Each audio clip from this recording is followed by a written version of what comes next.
বলছেন যখন তিনি ডাকছেন সেই সময় এই যে কি বলছে এখানে যে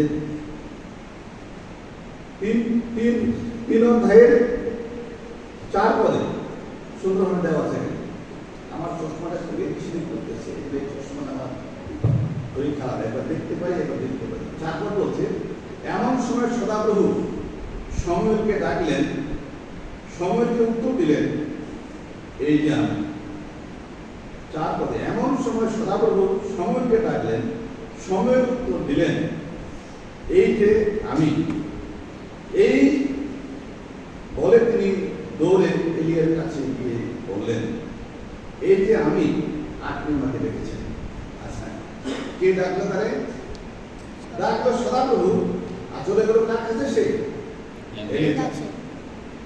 তার কি সে ঠিকভাবে শুনেছে? ঠিকভাবে শুনে নাই। সে চলে গেছে আরেকজন ব্যক্তির কাছে, ডাকছে সদাপ্রভু অর্থাৎ ঈশ্বর, আর তিনি চলে গেলেন এলির কাছে। আমরা অনেক সময় কিন্তু ভুলভাবে ভুল কথা শুনি এবং ভুল জায়গায় চলে যাই।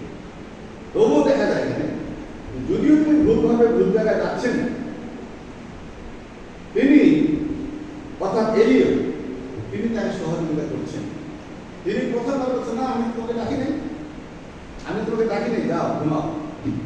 দ্বিতীয়বার যেটা 6 পদ আবার তাকে তিনি ডাকলেন, দ্বিতীয় পদ সদাপ্রভু আবার সমুয়েলকে ডাকলেন, আর সমুয়েল উঠে এলির কাছে গিয়ে বললেন, এই যে এই তো আমি, আপনি আমাকে দেখেছেন। এলি বললেন, না বাবা, আমি তোমাকে ডাকি নাই, তুমি কি শুয়ে পড়ো।